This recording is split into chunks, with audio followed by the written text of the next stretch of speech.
All right. Hello, everyone. I hope you're having a good Monday. Today we have Mary and Christina presenting on skin cancer. So I want to thank you both again for coming to present, and I'm super excited for this presentation. So whenever you guys are ready, you can begin. Thank you so much. We're so excited to present. Let's do this. Let me just share my screen.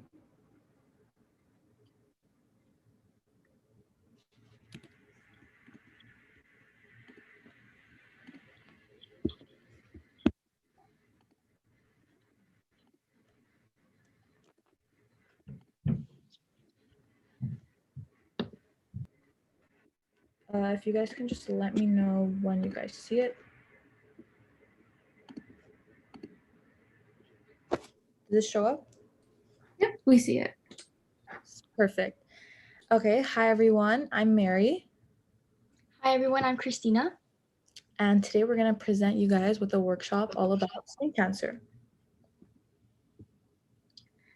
Just wanted to let everyone know that in no way are we certified physicians, dermatologists, or licensed professionals.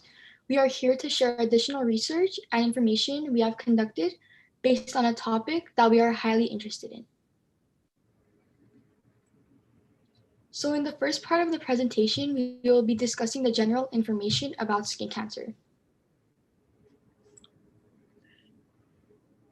So what is skin cancer? Skin cancer is when skin cells develop a disease.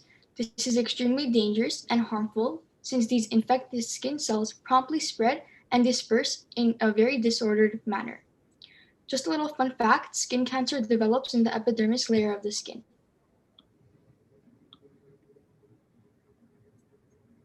Types of skin cancer. Skin cancer is the most customary type of cancer. Although skin cancer can be a cause from many different factors, genetics also do play a role.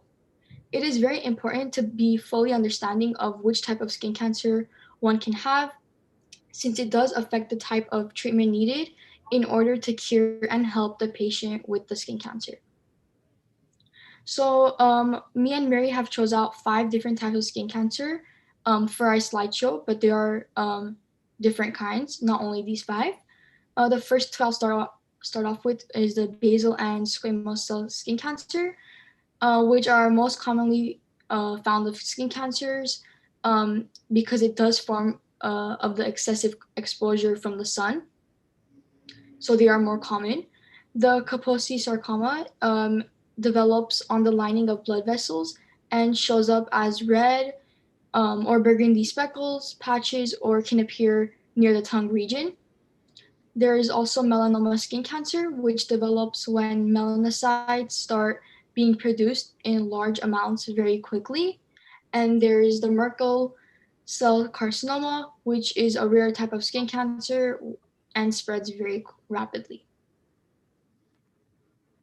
Symptoms. Skin cancer symptoms are very visual, and the doctor will be able to tell if one has skin cancer by just simply examining whether this patch of skin has maybe a large imbalance of color, or over time the skin has grown or inflamed really drastically compared to other parts of, like, let's say your mole, any type of area of skin.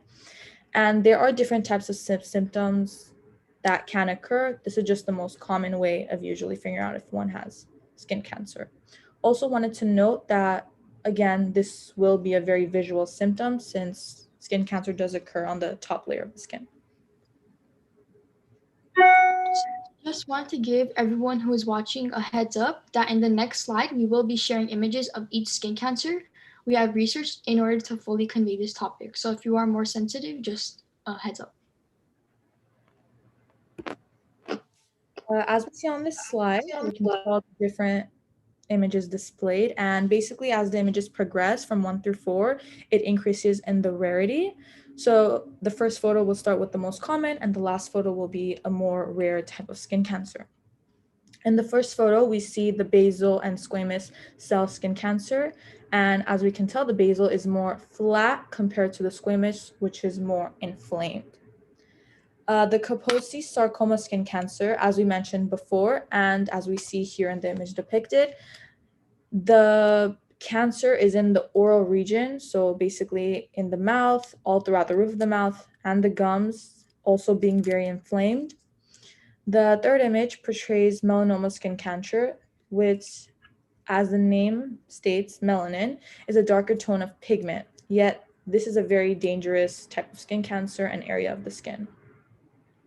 The last and fourth photo is Merkel cell skin cancer, which develops over time, and usually we see this in more elder people since this cancer originates due to long-term sun exposure.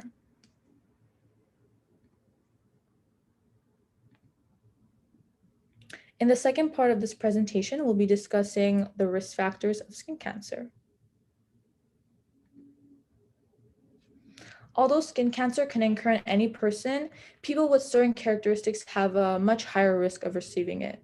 These people being people who spend lots of time under the sun, especially when you don't reapply SPF, people who have a more fair complexion in their hair, skin, eyes, people who have a family history of skin cancer are more prone to receiving and getting skin cancer.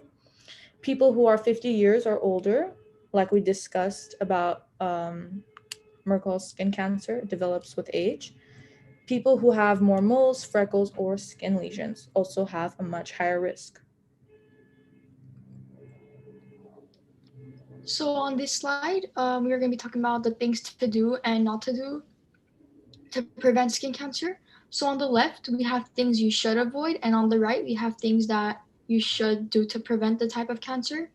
Let's start with the left. So you should keep away from tanning beds and tanning treatments, which are very harmful. Also, you should try to avoid sunburn at all costs, since it is one of the main factors that causes skin cancer. And on the right, we have you should try to avoid staying under the sun for a long period of time, which does cause the sunburns, especially from times 10 a.m. to 4 p.m. So stay in the shade. Using UV blocking sunglasses and SPF is highly recommended, and visiting a dermatologist to prevent any risks of skin cancer is also very helpful. You should visit the dermatologist every 6 months, which is recommended, but also once a year is fine as well. Yeah, I definitely agree with Christina. In this image, we see the different skin layers in the human body. And on the left, so right here, we see the layers being broken down into 3 pieces. The most exposed and top layer is the epidermis, the middle being the dermis, and the most deepest layer being the hypodermis. And then we see that skin cancer usually occurs in the epidermis, maybe a little deeper than that, but not yet reaching the dermis layer.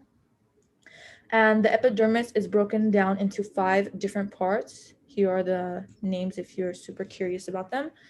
And then we see that the squamous cell skin cancer occurs in the 3rd region. The basal cell skin cancer occurs in the 4th to 5th region, depends. And the melanoma skin cancer occurs in the deepest layer of the epidermis, being the 5th region. And that's why we know it is a more rare type of skin cancer compared to basal and squamous cell skin cancer.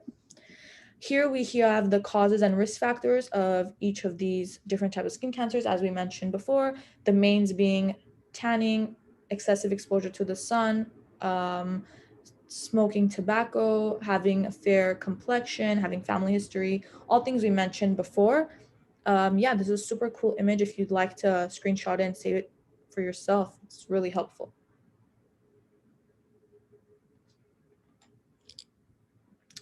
This image, me and Christina actually found from the CDC website, so we do know that it is super reliable. And the one that really caught our eye was the last 2 because it's a super misconception a lot of people do have. One of them being that tanning indoors is safer than tanning in the sun. And this is a myth because tanning either way is super dangerous and is super damaging towards the skin. So although you're not better off tanning indoors or tanning outdoors, you're just better off not tanning at all and using SPF because you will have damaged skin. As it states right here, tan skin is damaged skin. Another one that is a myth is tanning is a safe way to obtain vitamin D, which prevents many health problems. No, tanning is not the safest way to get vitamin D. The best way to get vitamin D is through what you eat, vitamins, supplements, or just plain fruit. Like we mentioned before, tanning is super harmful and it's very dangerous towards the skin, which results in skin cancer if it is super, super, dangerous. In the last and final part of this presentation, we'll be discussing treatments and preventions about skin cancer. So some treatments for different types of skin cancer. Here we see in the first part, it's the basal cell skin cancer, which you use prescription creams to treat it.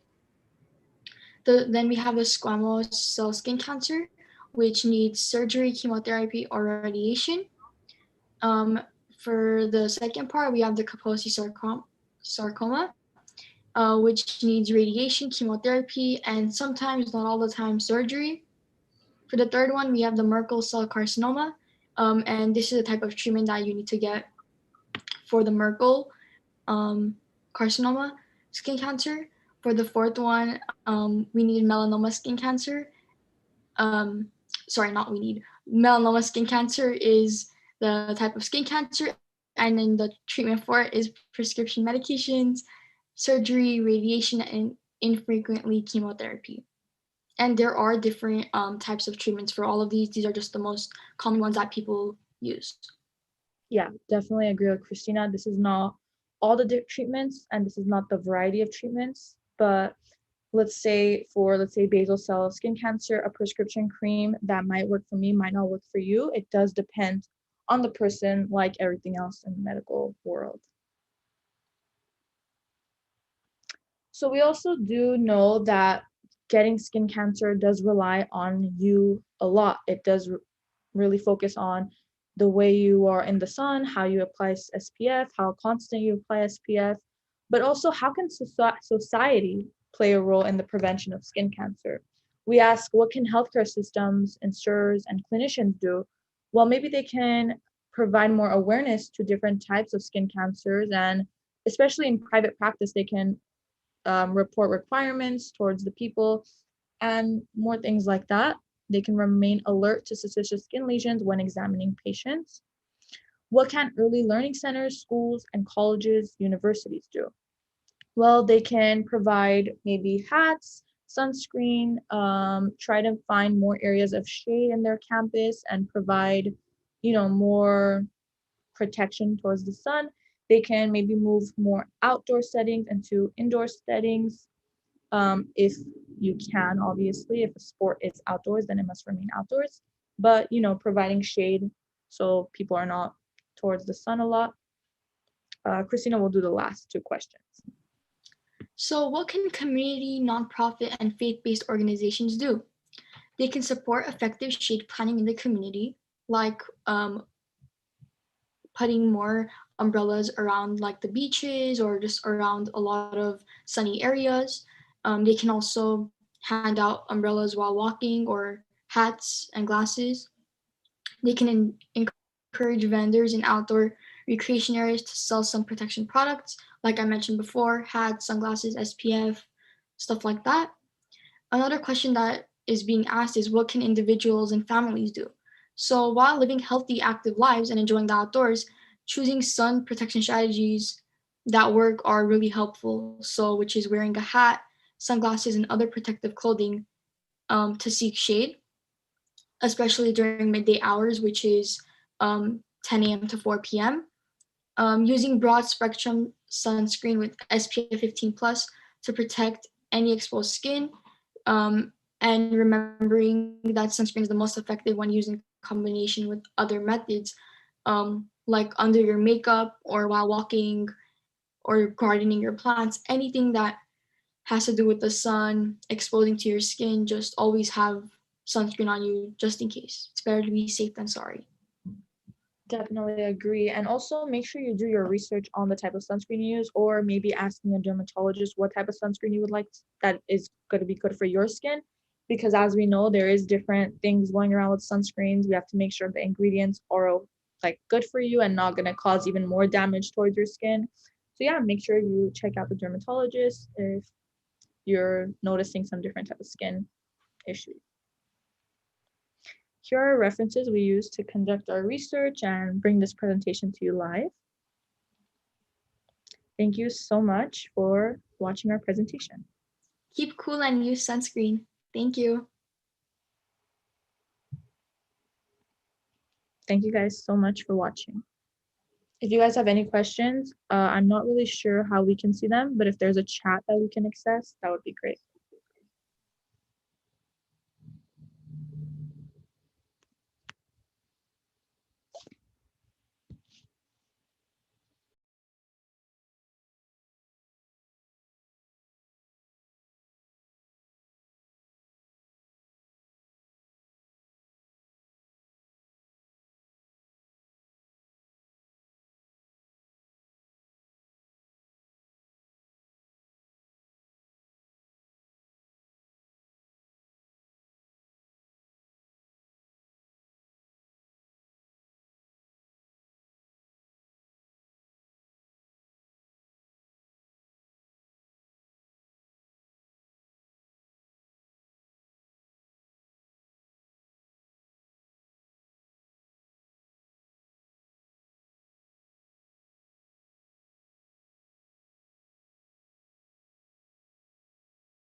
Hi, sorry, I got disconnected from the call.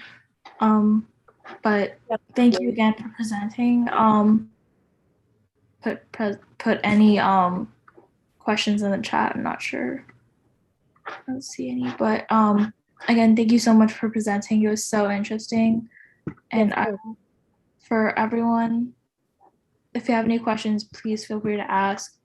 And put the attendance form for all the attendees here.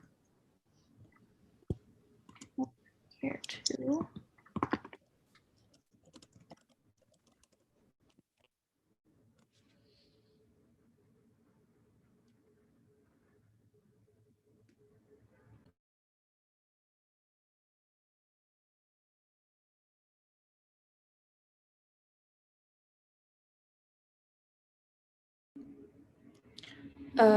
Something that made us super interested in learning about skin cancer was that we have visited dermatologists lots of times because just for personal reasons, and basically hearing the dermatologist really speak about skin cancer and the importance of SPF made us highly interested. And I know that Christina, you can talk about maybe your mom a little bit and how she really interested about it as well, which played an influence in us. Yeah. So after some dermatologist visits, I always carry sunscreen on me just in case I'm out in the sun or I go somewhere, just to always have that on you. So what happened? I said, yeah, definitely. Oh yeah. What's it called? So my mom went to dermatologist a couple weeks ago, and the dermatologist saw like a little odd-shaped mole. So she took a look at it and she said, if we leave this mole on you, if we don't remove it, you could have a type of skin cancer, which is melanoma.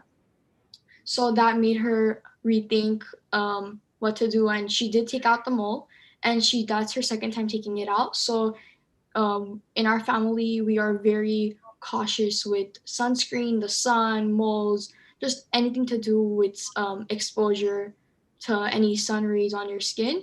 Even going to the pool when you have a different shaped mole or a bigger mole than the rest, always cover those up extra just in case. You never know. Yeah, so basically that's why we are really interested in the skin cancer topic. Yeah, I definitely agree. Also, we have watched, I think, was it a Club Med shadowing video about dermatology? I think it was a dermatologist on, and we watched the video of him, like, he played a video of him removing a mole. So that was also super cool and interesting to watch. So that also played influence in us wanting to make a presentation about it. I see a question in this chat asking, can skin cancer be genetic? Can it be passed on to generations? I'm not sure if it can be genetic, like if, let's say, your specific person that you're related to has cancer. I don't think you'll get cancer too, but you are more prone to getting skin cancer if someone in your family does have it. Like we said, family history also does play a role in skin cancer. It also depends. Sorry to cut you off. It also depends on how much UV light you've been exposed to. So if you're one of your family members does have skin cancer, it's not a guarantee that you'll have it, but it'll be more of a chance you'll get it. But Yeah. depends on you. It depends on you. Yeah. You're definitely in a higher risk, but that doesn't mean that you're 100% going to have